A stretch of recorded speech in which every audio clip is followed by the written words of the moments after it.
Fran, no me cierres. Para. ¿Qué pasa? Vale. ¿Vienes? ¿Subes? Sí, subo. Vale. ¿A qué planta vas? A la 36.000. ¿Eh? A la 36.000. 36.000.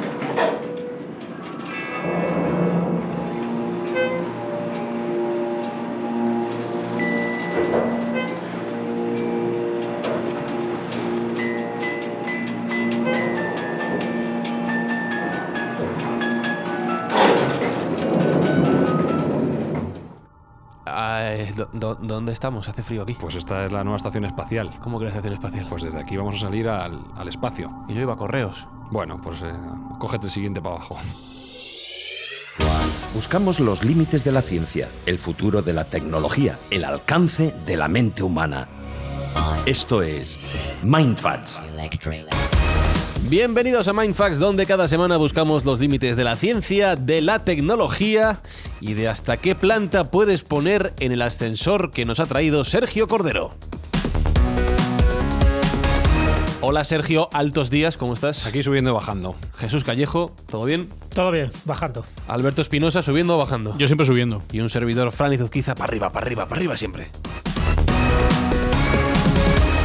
Y este episodio de Mindfacts llega a vuestros oídos gracias al apoyo de Revolt. Ya les conocéis, trabajan para que todos vuestros envíos, todos vuestros paquetes lleguen a su destino de la forma más eficiente posible.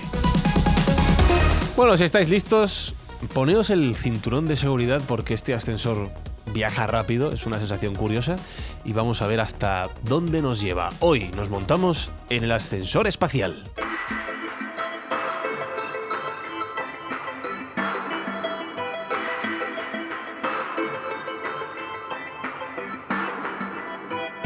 Pregunta sencilla, Sergio, ¿qué es esto del ascensor espacial para los que no tenemos ni idea? Pues es una fórmula más eficiente para salir al espacio. Ya sabes que el género humano siempre ha tenido ese sueño y ese anhelo de salir fuera de casa y conquistar su entorno cercano y luego ir más allá de las estrellas, nunca se sabe. A día de hoy, la fórmula que tenemos para salir a órbita es una fórmula bastante ineficaz.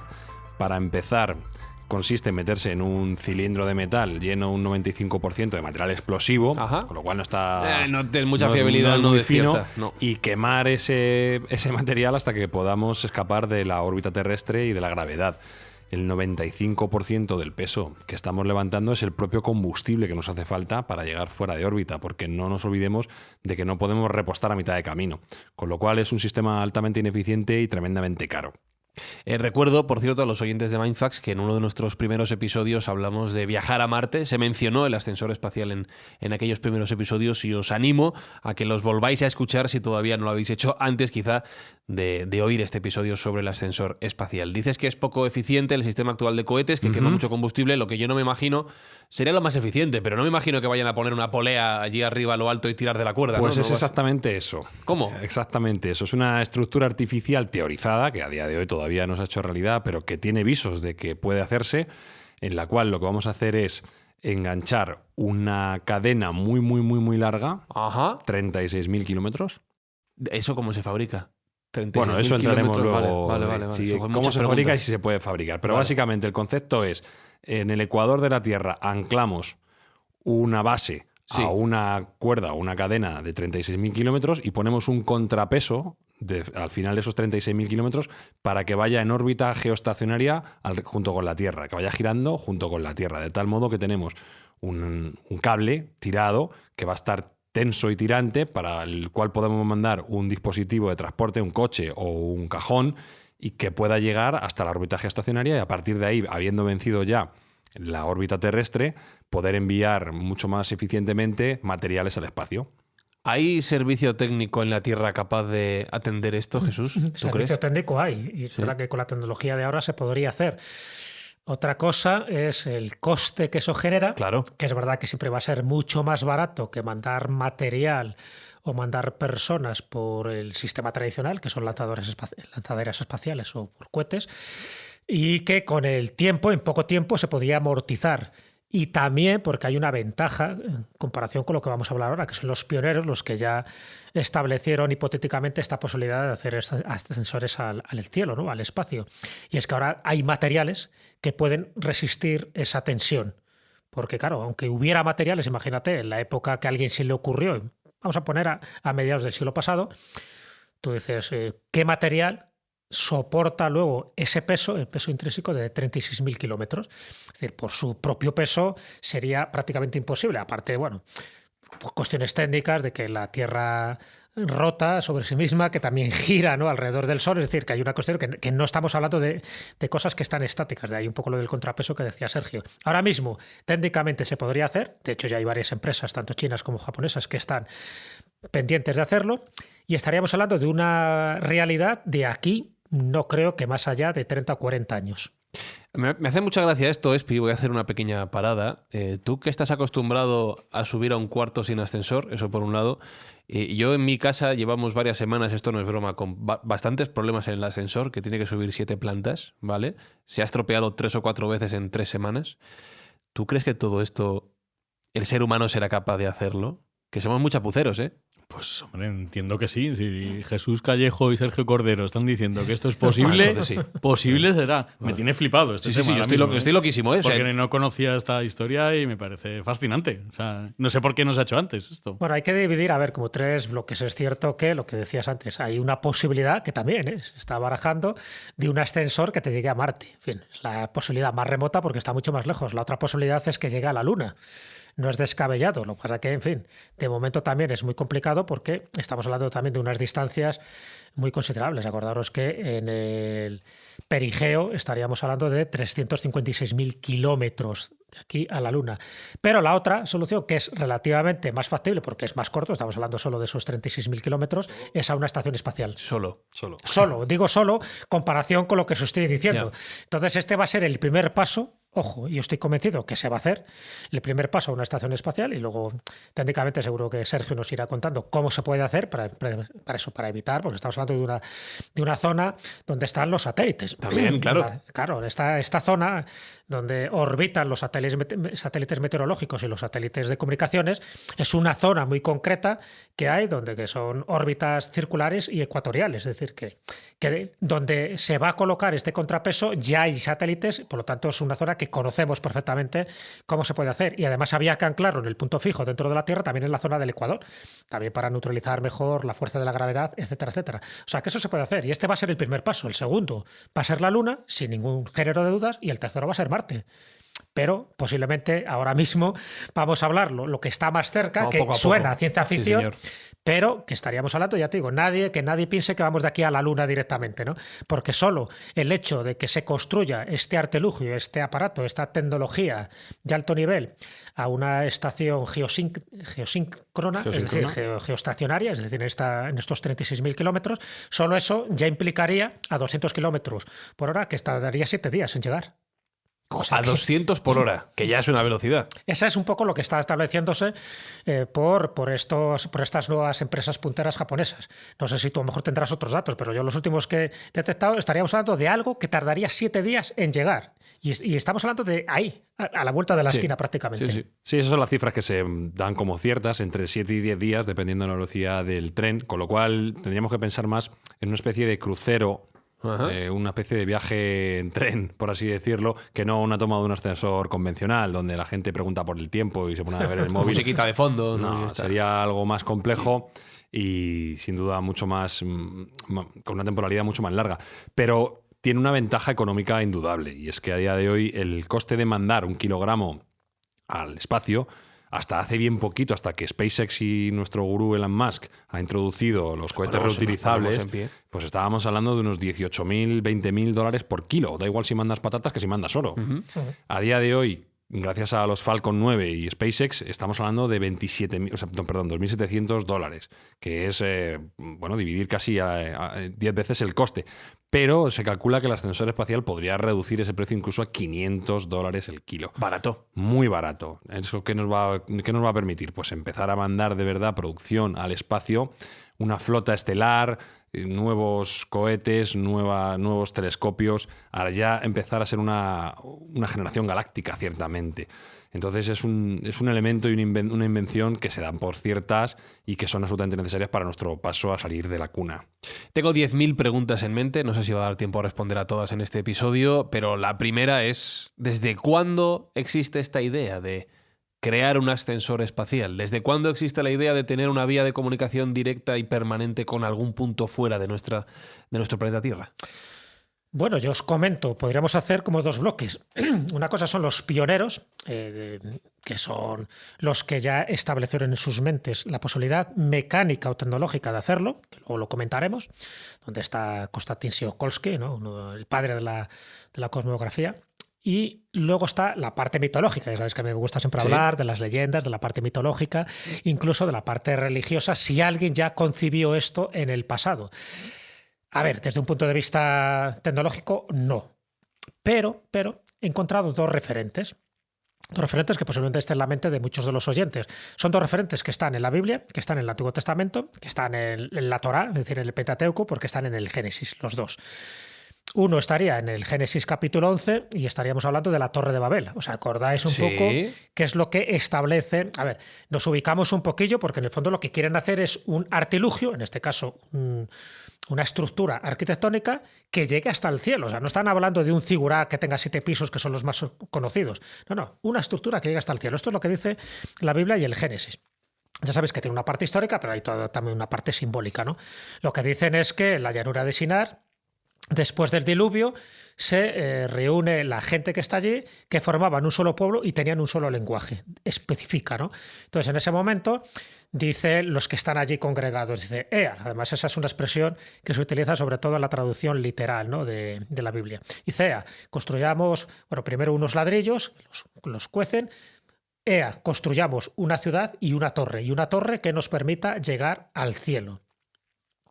Porque queremos hacernos un nombre, dicen. Queremos hacernos un nombre y para no ser dispersados por la faz de la tierra. Es curioso un poco porque hay mucha carga, ya digo, simbólica. El que alguien diga queremos hacernos un nombre cuando solo había un pueblo y solo había un lenguaje, hay algunas interpretaciones que dicen que quieren hacerse famosos. Yo creo que no.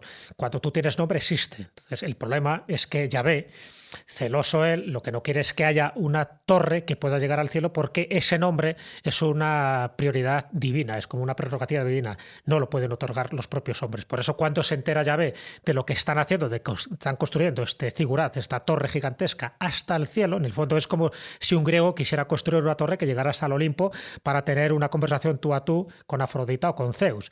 Pues algo parecido. Entonces lo que hace Yahvé es que destruye la torre y confunde a todos y a partir de ese momento se genera pues los distintos idiomas, que es una forma de maldición. O sea, cuando, fíjate la bendición que sería poder comunicarnos todos con un mismo idioma. En ese momento, después del diluvio, todos teníamos un mismo idioma, pero por esa ambición, por esa soberbia, por ese desafío a Dios, en este caso a Yahvé, pues les confunde a todos y como consecuencia de aquello, pues todavía seguimos teniendo muchísimos idiomas que tenemos que aprender. Bueno, esa es una, ¿no? Para mí es un elemento básico que tiene también una contraparte histórica y arqueológica, porque es verdad que en Babilonia, porque Babel, luego de ahí viene etimológicamente Babilonia. En Babilonia es donde se han encontrado estos zigurat y que incluso Heródoto habla de ellos, aunque ya la mayoría estaban destruidos, algunos se iban reconstruyendo con el tiempo. Alejandro Magno quiso reconstruir algunos, pero es algo que se está hablando del siglo VI antes de Cristo para más atrás. Es decir, algo que servía para comunicarte con Dios, una especie de escalera para subir a los cielos. Y esa ambición fue totalmente penalizada. Y la otra referencia también, nos vamos al Génesis un poco más adelante, en el Génesis capítulo 28, donde se habla de la escalera de Jacob. Jacob, por entonces, él tiene, pues en fin, una controversia con su hermano Esaú y, bueno, al final, ya sabéis, por la primogenitura, etcétera, etcétera. Él se marcha, tiene un sueño, bueno, se acuesta en una piedra. Y en ese sueño él ve, pero un sueño lúcido y muy vivido, una gran escalera cuya base está en la tierra, pero llega hasta el cielo donde unos ángeles están subiendo y bajando por esa escalera. Por lo tanto, ahí tenemos también una imagen, en este caso onírica, de una escalera al cielo. Es muy importante porque ahí Yahvé es donde le dice a Jacob, qué curioso que tenga una relación con lo anterior, le dice que esa tierra va a ser suya y de sus descendientes y le da un nombre nuevo, le da un nombre. A partir de ahí se llama Israel. Jacob. ¿Vale? Entonces, fijaros un poco cómo, desde mi punto de vista, todo está relacionado. Entraríamos, ya tengo una parte simbólica, que no es el momento y no es el programa para hacerlo, pero en esa piedra, ese betel, ese betilo, es lo que luego se convierte en la piedra fundacional de lo que sería el templo de Salomón en Jerusalén.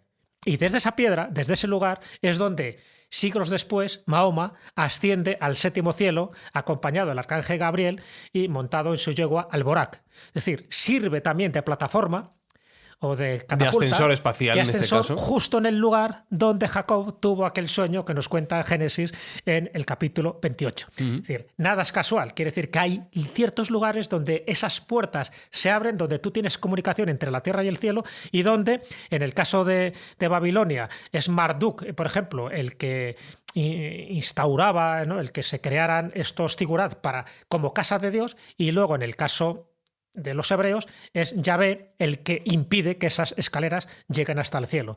Pero de una forma o de otra, con una nueva religión que es el Islam, donde Mahoma es su gran profeta, qué curioso que uno de los episodios claves de su vida, justo en lo que sería actualmente la mezquita de Al-Aqsa, es donde se produce esa subida a los cielos, apoyándose como plataforma de lanzamiento en la piedra que sirvió de almohada a Jacob cuando vio la escalera de ángeles que subían y bajaban del cielo. Es decir, todo esto para mí es un ejemplo, por decirlo así, que nos pone en consonancia de lo que queremos hacer ahora. Es decir, de un viejo sueño, como decía Sergio, de un viejo sueño que el hombre anhela para llegar al cielo, de una forma física, material, o bien metafísica o espiritual, como sería este caso. Y fijaos que esto entronca con algo que hemos mencionado en episodios anteriores, que es con esa idea del hombre querer ser algo más que el propio hombre, ¿no? Querer ser Dios, entre comillas. Ya no queremos llegar a ese cielo metafórico al que hacía referencia Jesús, pero sí queremos llegar al espacio. Y habéis mencionado un nombre, ¿no? Hubo una primera persona que imaginó la opción de llegar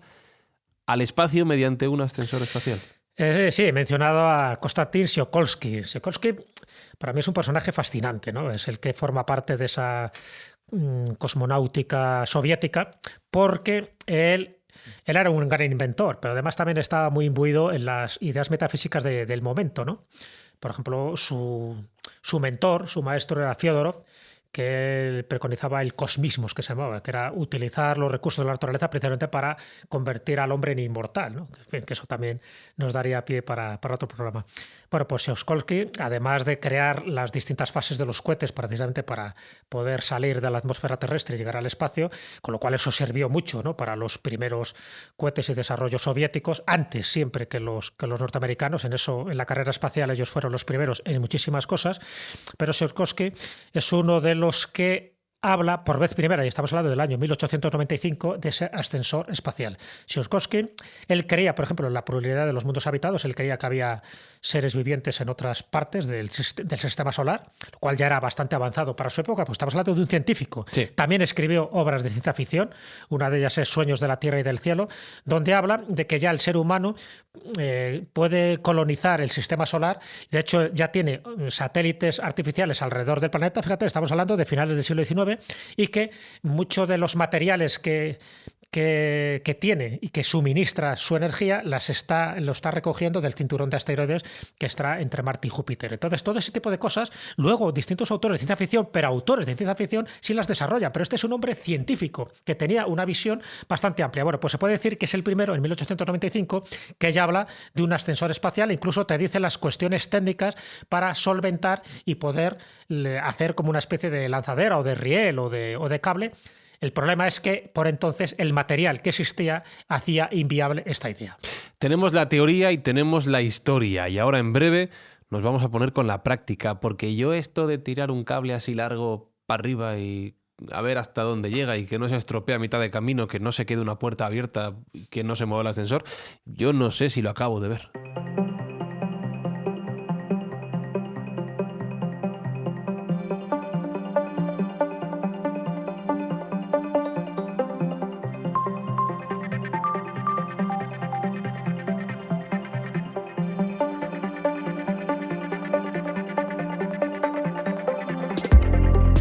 Ilumínanos, Sergio. ¿Todo esto cómo va a ser posible llevarlo a cabo? Bueno, hay que decir antes de nada que es un desarrollo complejo, ¿no? que va a requerir de un esfuerzo importante a la humanidad, pero ciertamente a día de hoy es nuestra mejor apuesta para salir fuera. Porque no podemos estar dependiendo de cohetes y porque va a agilizar muchísimo la práctica de tener estaciones espaciales desde las cuales mandar las naves que necesitamos para colonizar primero la galaxia y luego el sistema solar, primero el sistema solar y luego la galaxia y lo que venga. Entonces es algo que se antoja a toda la cuestión científica, se le antoja esencial para poder salir fuera. ¿Cómo se va a hacer? Bueno, pues la parte técnica, digamos, está teorizada, no tiene mayor complicación. Lo que es la cuestión material la que es más difícil de hacer. Básicamente hemos definido lo que es el ascensor espacial. Una cuerda muy larga, 36.000 kilómetros, atada a un contrapeso que se piensa que podría ser basura espacial reutilizada, es decir, toda aquella basura que está orbitando y que no vale para nada se podría reutilizar para hacer ese contrapeso. Y en ese mismo contrapeso pondríamos paneles solares que tenían una eficiencia del 100% o cercano al 100% para poder alimentar el propio dispositivo. Con lo cual, la buena noticia es que la factura de la luz del ascensor espacial es barata. Se paga solo. Se paga medio solo, no tiene grandes problemas. Entonces, por la parte económica energética, vamos bien. La parte compleja es la propia estructura. Hombre, que vamos a tener un tubo, un cable tirado ahí en mitad del planeta. Eso, Sí. eso es viable, Además, es real. es viable, pero no es real. Todavía no es real. A ver. Ten en cuenta que es un cable de 36.000 kilómetros, que es casi la circunferencia de la Tierra. O sea, es un cable muy largo, que tiene que estar soportando unas tensiones y unas presiones brutales. Que su propio peso ya de por sí va a ser muy potente, con lo cual necesitamos obtener lo mejor de nuestros materiales actuales y futuros para poder realizarlo. ¿En qué se está pensando? Pues se han pensado en diferentes materiales. El principal son los nanotubos de carbono. Nanotubos de carbono, que son aquellas estructuras que son hechas ad hoc y que tienen unas propiedades tremendamente potentes en cuanto a resistencia a la torsión y a la tensión. ¿Qué inconveniente tiene el nanotubo de carbono? Pues que a día de hoy solo hemos hecho unos pocos centímetros. Vaya. Nos faltan Hay que hacer 36.000 kilómetros, pues tenemos que avanzar muchísimo en la fabricación de nanotubos de carbono. Pero no nos olvidemos que la ley del retorno acelerado y la duplicación exponencial nos puede llevar a esos 36.000 kilómetros en unos pocos pasos. Ya se está dando, bueno, pues digamos, lo necesario para poder empezar a hacer producción en serie de nanotubos de carbono que lleguen a esa capacidad.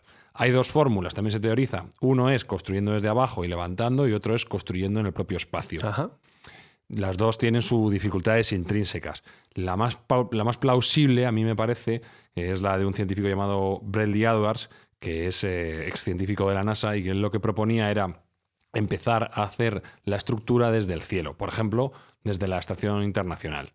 Empezar a tejer una práctica de nanotubos de carbono muy fina y muy ligera y empezar a hacerla descender, que siempre sería teóricamente más sencillo de hacer llegar a la Tierra. Y a partir de entonces hacer recrecer esa estructura hasta llegar al diámetro que se considera que puede ser suficiente, que es tan solo 7 centímetros. ¿7 centímetros? Sí, 7 centímetros de este material sería suficiente para aguantar esa tensión y la torsión necesaria.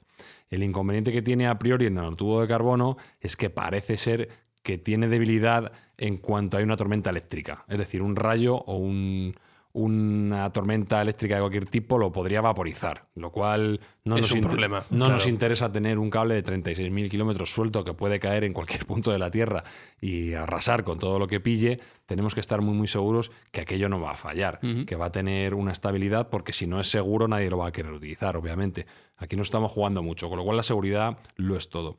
Por otra parte, otro material que se ha propuesto y que está en casi todos los sitios es el grafeno.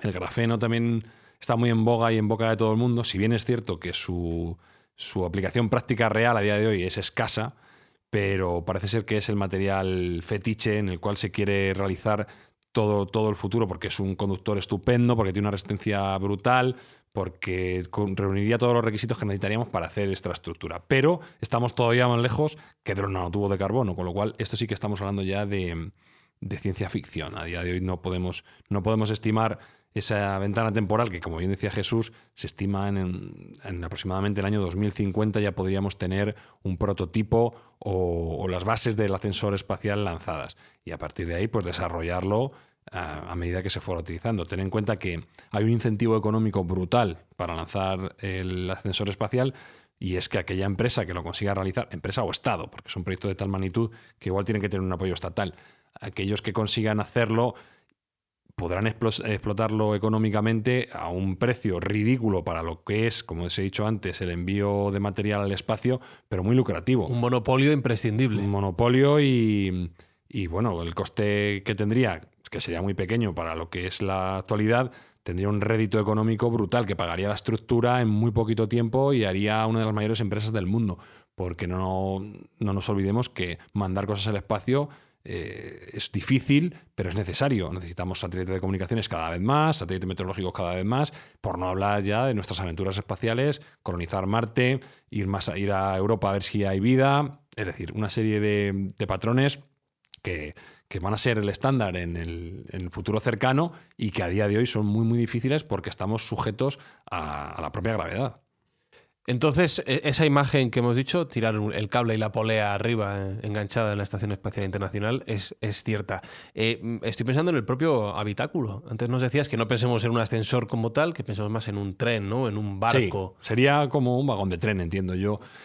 Yo doy por sentado que al principio va a haber un tránsito de mercancías, más que de personas, ¿de acuerdo? Porque primero los primeros trenes tienen que construir la propia estructura y lo que se genere arriba, como te he dicho, los paneles solares que den de energía, si va a haber unas plataformas donde se posen las futuras naves, todo eso va a tener que ser construido probablemente con tecnología de impresión en 3D y lo que vamos a llevar primero van a ser materias primas, con lo cual van a ser unos containers, por así decirlo, más pensados para materiales que no para humanos. El siguiente paso, el turismo espacial, claramente. Si hay una posibilidad de, en un precio razonable, si estamos hablando de $500 por kilo, tú que puedes pesar 80, pues por Sí. 4.000 euros, pues puedes ir, perdona, por 40.000, no por 4.000, por $40.000 puedes ir 30 y tantos mil Que no euros. es tantísimo No es una dinero, barbaridad, hay cruceros claro. más caros. Sí. Hay cruceros más caros. Bueno, pues puedes subirte a tener unas vistas maravillosas desde el espacio, poder ver la Luna como nunca antes, incluso hacer un salto y un paseo espacial, con la ventaja además de que a la bajada probablemente vas a estar en gravedad cero y te lo vas a pasar teta durante los 7 Dando días que dure el vueltecitas. viaje, dando vueltecitas y disfrutando. Con lo cual a mí me parece un paquete muy completito que no tardaremos mucho de ver en las agencias de viajes. ¿Cómo va a cambiar esto nuestra vida? La tuya y la mía y la de los oyentes de Mindfax, la del terrícola de a pie, nunca mejor dicho. Pues hay unas aplicaciones que son clarísimas y son, por ejemplo, las tecnológicas a nivel de comunicaciones. El Internet y la comunicación de datos se va a poner patas arriba porque en el momento que estemos vinculados por satélites, que esto probablemente llegue antes del ascensor espacial, pero la capacidad de poner satélites con sencillez en órbita va a hacer que nuestro Internet actual nos parezca del Jurásico y vamos a estar todos absolutamente conectados. Otra aplicación, como ya comentamos en energías alternativas, es la puesta en marcha de satélites que recopilen energía solar y que puedan emitir esa energía solar a través de láseres o de microondas, con lo cual el problema energético pues casi también descartado. La seguridad nacional y estatal también va a estar vigilada desde el aire. Eso sí, no sé si tiene componentes solo positivos o también negativos, pero bueno, a priori puede ser una buena noticia el que haya mejores elementos de seguridad para los estados. Es decir, tener una ventana, te hablo del cielo a la tierra, va a traer muchísimas ventajas, pero ya vamos a entrar más allá en la capacidad de mineo de asteroides, que va a quedar a un solo paso, la capacidad de saltar a la Luna a recoger helio 3, la capacidad de hacer incursiones en Europa o en Encélado para ver si realmente estamos solos en la vida, en el universo o no lo estamos. Tener unos telescopios espaciales tremendamente más potentes de los que tenemos ahora con el Hubble y con el futuro James Webb, que están limitados, no nos olvidemos de la capacidad que tenemos para enviar al espacio. Una vez que esa capacidad ya es ilimitada, porque tú empiezas a subir material y a imprimir en el propio espacio, ya te olvidas de la problemática de tener que levantar, pues habrá superestructuras en órbita. Y esto nos va a traer un conocimiento del espacio, del universo y de nosotros mismos muchísimo mayor. ¿Y qué peligros puede tener? Ya has mencionado uno, parece de broma, pero no lo es, que se rompa el cable y se caiga. Hombre, peligros hay tentativamente hay muchos. Primero, como siempre hemos dicho, el mal uso de la tecnología. Que esa tecnología se utilice para un control de determinada población o imagínate que el primer estado que consigue llegar al ascensor espacial es Corea del Norte. Estaríamos en un problema. Teóricamente. Entonces, según quién dé uso a la herramienta, va a ser bueno, malo o regular para la humanidad. Pero sí, técnicamente hay complicaciones, hay que estar seguros y probablemente la tecnología tendrá que ser redundante para evitar a toda costa que el cable se pueda caer y pueda caer dentro de la Tierra, o bien con un método de autodestrucción o bien con una capacidad de seguridad absoluta de que aquello no va a fallar, pero todo puede salir mal. Si queremos grandes avances hay que correr algún que otro riesgo. Corremos el riesgo de dos cosas. Primero, que se convierta en un Elysium, es decir, que al final a esa plataforma espacial, a través de ese ascensor, pues solo lleguen los que llegan, es decir, la élite, los que pueden, porque no dejaría de ser un pequeño paraíso para los escogidos, para los elegidos, para los que tengan una buena cartera y una buena nómina. Y por otra parte, también sería un buen aliciente para los terroristas. Si tú dinamitas la base, por ejemplo, que estaría anclada siempre en una zona del Ecuador, precisamente para eso, para contrarrestar el efecto de la gravedad y la rotación, pues también te estás cargando toda esa plataforma. O sea, que sería relativamente fácil hacer un atentado terrorista y generar muchísimo daño, ¿entiendes? Entonces, las medidas de seguridad tendrían que ser también tremendas, que eso es lo que no se contabiliza. Lo que se habla es del gasto. Es un gasto mucho menor, 100 veces menor, mandar las mercancías, el producto o las naves con seres humanos con este sistema que a través de lanzaderas espaciales o a través de cohetes. Eso se ha hecho el cálculo y es evidente.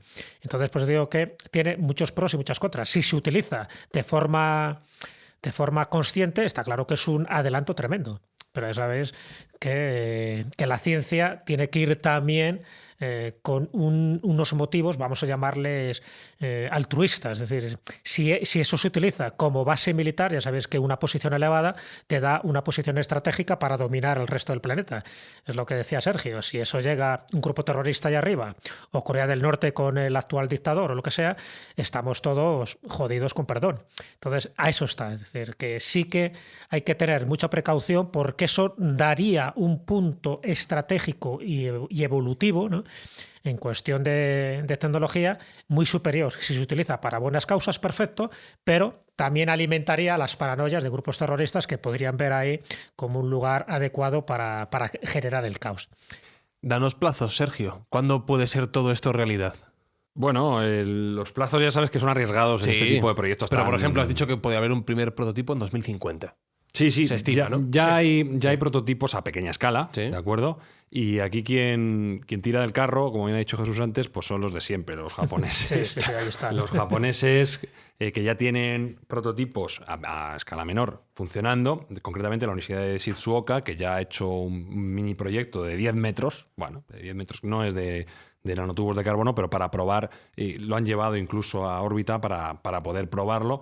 Entonces, bueno, pues ya es un punto de avance, y como ya sabemos lo rápido que avanza todo, pues no tiene por qué ser muy lejano. Y la segunda y más importante, que también es japonesa, es la Obayashi Corporation, que es un gigante de la construcción japonés, y que ellos sí que se han atrevido a dar plazos. Concretamente han dicho que en 2050, lo que estábamos comentando antes, que en 2050 ellos consideran que van a tener un ascensor espacial en funcionamiento, no a pleno rendimiento, pero por lo menos para ir haciendo pruebas y para ir autogestionándose, porque se tienen que ir creando a través del propio ascensor espacial, se tiene que ir creciendo por medio propio. El propio ascensor espacial se va a construir a sí mismo.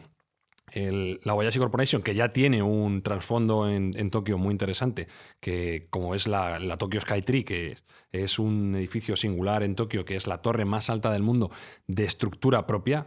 Recordemos que la torre más alta es el Burj Al Khalifa, pero no tiene estructura propia, sino que está acoplada a otros edificios. Digamos, el edificio de estructura única es este Tokyo Skytree, o sea que alguna credencial interesante tienen. ¿Es 2050 un periodo razonable o no? El tiempo lo dirá. Pero desde luego yo me lo quería. Los japoneses son muy serios y cuando ponen dinero y dedicación funcionan. Y por último, la otra empresa que a todos nos va a sonar es Google. Google tiene un interés en cuestiones espaciales y tiene su laboratorio Google X, que, bueno, pues que es el encargado, hemos hablado alguna vez en algún programa, de hacer los experimentos más extraños y más raros y otros no tan raros, como por ejemplo Waymo, la flota de coches autónomos, nació bajo este parámetro de Google X. Con lo cual, bueno, pues son empresas suficientemente importantes para pensar que si hay apoyo económico, que lo va a haber, porque el incentivo es muy importante, el desarrollo se puede llevar a cabo. Yo soy de la opinión de que probablemente esto tenga que ser una iniciativa público-privada y probablemente multinacional, no un solo país. Cuando hay que acometer este tipo de proyectos, como pueden ser el gran colisionador de hadrones o el reactor ITER, se tienen que juntar varios países para tener la capacidad técnica y sobre todo económica para hacerla. Y este es un proyecto que yo creo que puede ir por esos derroteros. ¿Os habéis fijado que todo el tiempo que llevamos de programa todavía no hemos mencionado a Elon Musk? Bueno, Mira, Pues a él le preguntaron esta opción. Dice, ¿usted ve viable que se pueda hacer un ascensor espacial? Claro, estamos hablando de los más punteros su competencia. a nivel tecnológico. ¿Y Y qué él dijo? dijo que no lo veía viable. Entonces por lo no se menos puede. En este tiempo, No. dice que le veía más viable Sí. construir un puente de Los Ángeles a Tokio. Si lo dice Elon Musk es que no se puede, entonces no sé por qué Bueno, hemos dedicado vamos a ver, un episodio Elon a Musk, esto. puede tener un sesgo importante y es que un ascensor espacial sería la ruina de su empresa SpaceX. A lo mejor ¿Me por estás eso- diciendo, a lo mejor por eso lo está diciendo. que Elon Musk no es infalible? Sí, yo te digo que no te digo que sea infalible. Infalible puede ser. Lo que tirando un digo que mito. no es tonto. Él no va a apoyar que le un gusta el proyecto. dinerito. No va a apoyar un proyecto que sea contrario a sus intereses.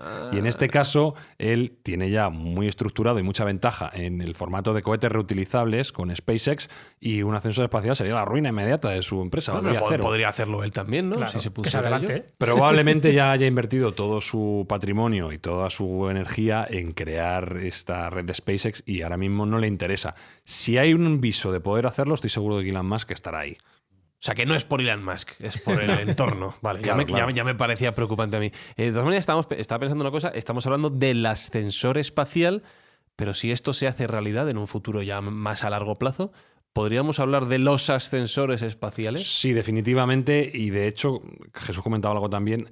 Hay una planificación también un poco racional, que es, en lugar de realizar el primer ascensor espacial en la Tierra, realizarla en la Luna. ¿De acuerdo? Realizar el primer ascensor en la Luna porque tiene muchas ventajas. La masa es mucho menor, el coste sería mucho menor, el peligro sería mucho menor. Si se cae en la Luna Pues ya está. el cable, pues ahí se ha caído. Entonces, podría ser una buena piedra de toque el crear el ascensor espacial en la Luna. Y eso nos permitiría, pues, digamos, acudir a los recursos que tiene la Luna, como el helio 3 y como el hidrógeno que se deposita allí, de un modo sencillo y factible. Pero bueno, por cercanía siempre la Tierra es lo que tenemos pensado y evidentemente si funciona no va a haber solo uno. Probablemente habría varios. Todas las grandes empresas multinacionales y todas las grandes naciones-estado querrían tener el suyo propio. Es un recurso tan estratégico que no puedes depender de un tercero. No, lo que es más viable y lo que ya se está planteando no solo es hacer ese cable, ese raíl de esos 35.700 kilómetros para ir, sino otro para bajar, con lo cual estaríamos hablando ya de 70.000 kilómetros de grafeno o de cables de nanotubos de carbono. O sea que una vez que ya te pones a construirlo, sería uno de ida y otro de vuelta, como una especie de autopista. Pero al final eso sería el primer paso. Lo siguiente es que cada país que le gustaría tener el suyo, etcétera, etcétera. Pero vamos, en principio se habla solo de un raíl. Los más avanzados hablan de 2 raíles, con lo cual también es verdad que funciona mucho mejor de esa manera, que uno sirva para subir, imagínate, el otro para bajar, como la famosa escalera de Jacob. Y la otra opción es eso, el anclaje en la Luna, porque permite muchas más facilidades.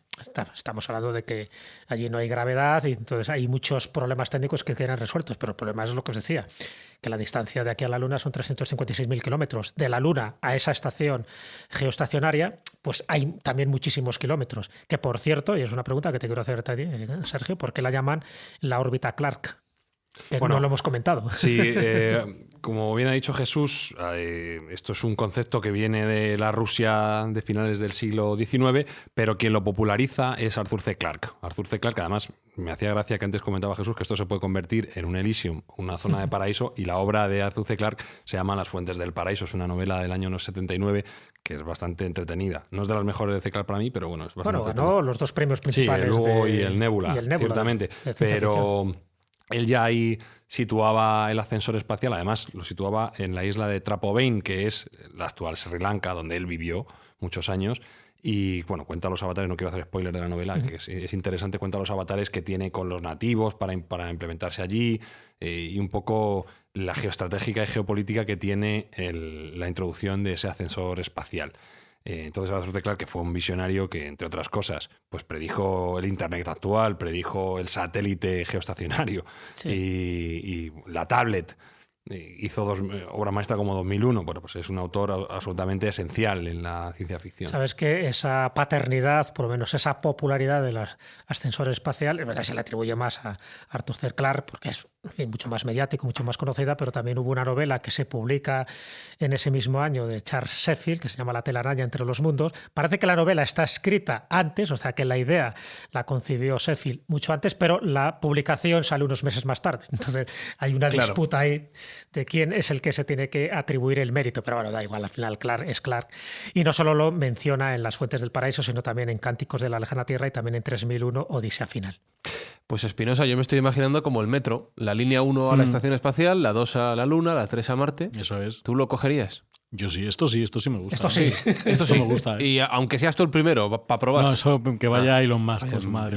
Y nos va a girar cohete. Y con el Claro, cuñado. es verdad. Es verdad. Yo le veo el tema del abono transporte. Eso sí, a ver cuánto cuesta el Eso billete. Por un pico, sí. Sí, Bueno, pero- 40.000, lo que hemos dicho, $40.000, 36.000 euros. Bueno, no es, para la gente pudiente no es una barbaridad. Claro, para la gente pudiente. O sea, para Sergio y Para dos más. Sergio y dos más. Tener en cuenta que, como siempre, la tecnología se va abaratando en el tiempo. 36.000 serán los primeros, Ajá. pero igual en 20 años son 3.000. O 3,60. Es que Otra yo con apuntaba 60. más a eso, claro, que ida y vuelta 5 euros, ¿no? Claro, Más. si haces varios te sale más barato. Claro, ay, va a haber abono, Si bono coges, de 10. coges el de 10, sí. Ah, vale. Bueno, pues nada, ya habéis aprendido. Así va a ser el futuro. Con el bonobús, pero para la luna.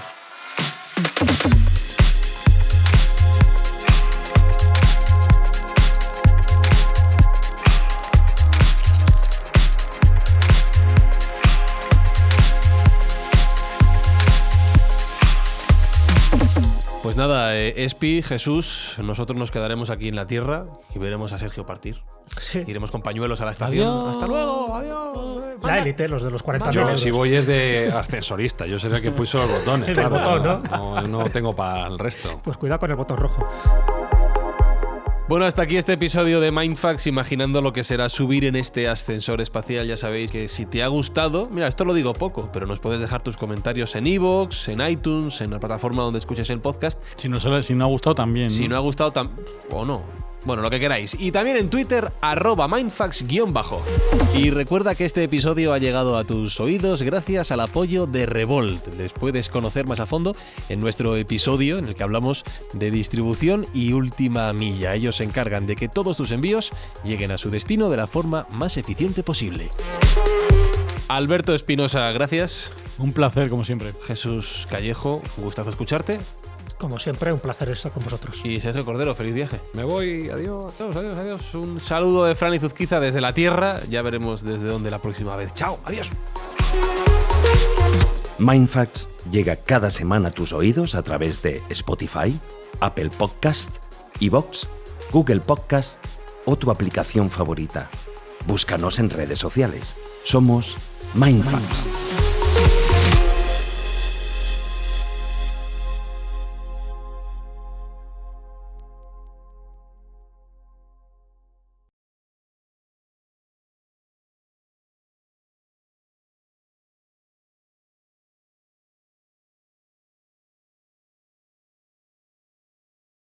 Nemrod fue rey y decidió construir una ciudad solo comparable con su orgullo, con una torre que llegara hasta el cielo. Pero Dios descendió para mirar la ciudad y vio la torre que estaban construyendo los hijos de los hombres. Y se dijo: he aquí un pueblo unido por una sola lengua. Se han propuesto levantar esta torre y nada les impedirá llevarlo a término. Vamos pues a confundir su lenguaje, de modo que no entiendan unos a otros.